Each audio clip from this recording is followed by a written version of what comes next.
Welcome to Hooch Through History, the historical fiction edition.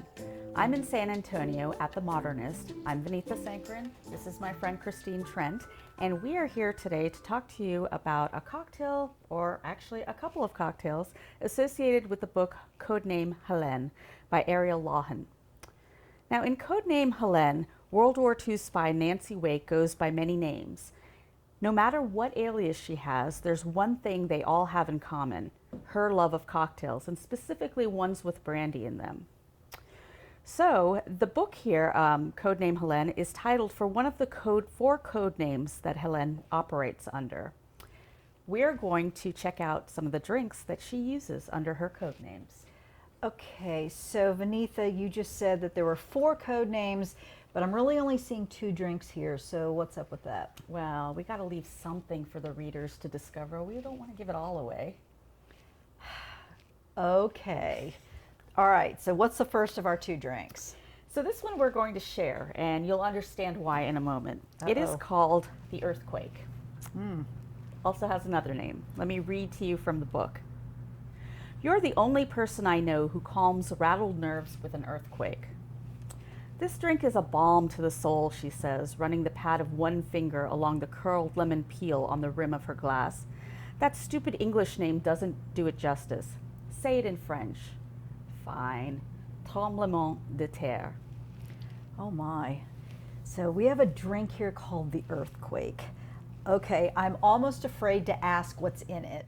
The next drink is called the Earthquake, and it was inspired by Henri Toulouse-Lautrec, famous Impressionist painter. And basically, the combination of cognac and absinthe is something that's age-old. It's been around for a very long time. And this one here is going to be pretty much equal parts brandy and a small amount of absinthe, and I'm going to stir it in a glass as opposed to shaking it, because the drink doesn't need to be aerated. It just needs to be watered down very casually, like absinthe would. So let me begin. Start with the brandy, about 2 1/4 ounces.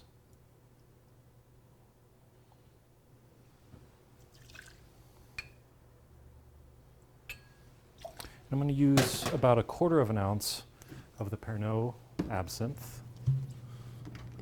And this is going to give it that really nice herbaceous, anise-like flavor. Put a few cubes in there. And I'm going to put just a little bit of lemon juice in there as well, because the water and the lemon is going to give it just a bit of pleasant acidity. So take your time stirring this. This drink is going to need water. The brandy is going to need to open up, and so is the absinthe.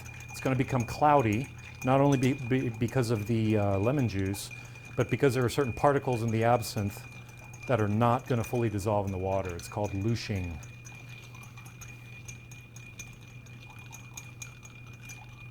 And this is a fun part. You can impress your friends with your stirring prowess. There you go.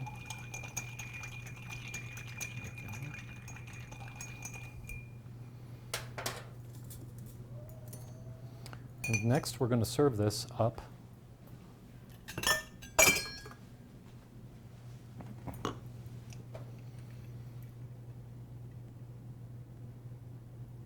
Very gently.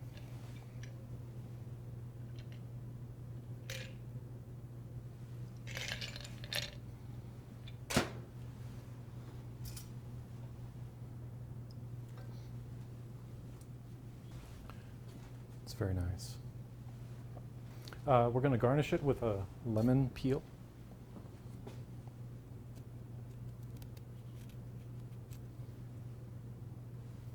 Just a very slight amount. And here we have it.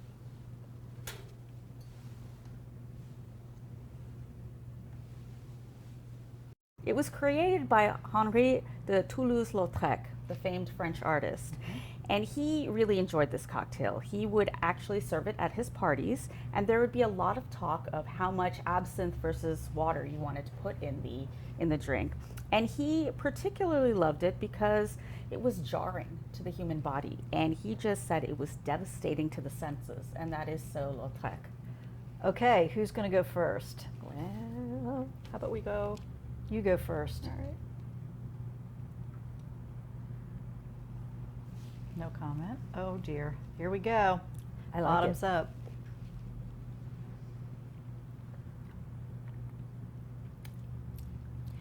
So for those who are watching who attended HNS in Portland in 2017, you may remember that we tried absinthe in its pure form at that conference and how devastating it was. I have to say, I like this though. I like this I too. think the absinthe is toned down a little bit by the other ingredients in it. I would drink a glass of this, whereas absinthe on its own, that's barely a sip.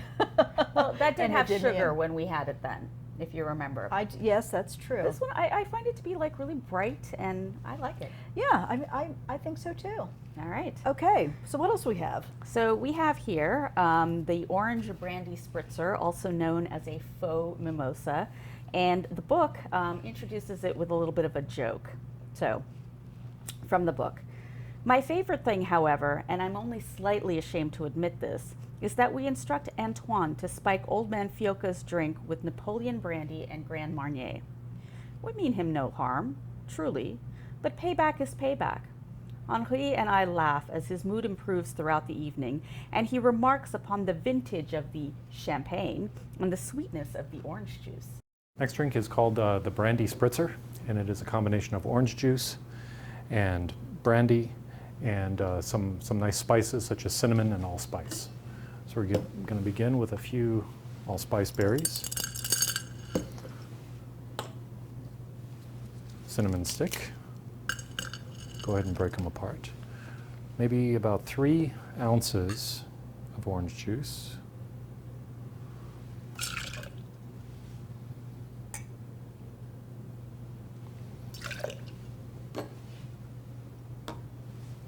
As much brandy as you'd like. I'm going to go for about 1.5 ounces. Typical shot. That's all I have left.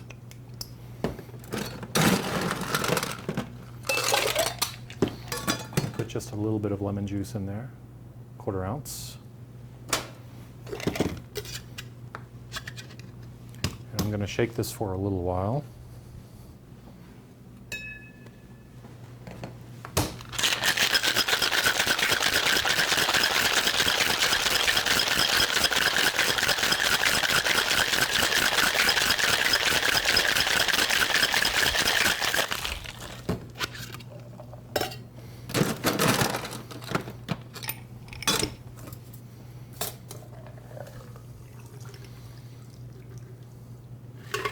And it's topped with ginger beer. Actually, it's topped with ginger ale to be sure. Voila.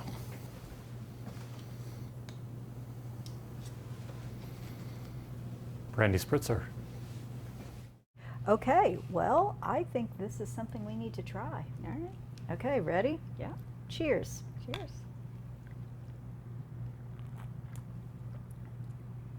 I love it. I don't love it. We have different palates when it comes to cocktails. I really like it. I think this is a wonderfully, it's not just a fruity drink. It's not fruity in a tropical way. It's just fruity in a sort of a light, I would read a novel while drinking this drink, I think. Well, so you can make it a bunch of different ways. You can use curacao, which is a little bit sweeter and maybe more to your taste. And so there you might want to use the Grand Marnier. For me, I like things a little bit more dry, so I might want to use triple sec. It's not that much more dry, and I would use Cointreau. But either way, you can have my drink. And I happily accept your drink. Wonderful. So for those of you who are watching at home, we hope that you enjoyed watching this and that you'll think about making your own drink. And based on Vanitha's suggestions, you can change it up and just make it your own, as sweet as you want, or maybe not as sweet or fruitier, or however you want to do it. And whatever you do, we hope that you'll post to our social wall and the app, the conference app, and we'll see you next time.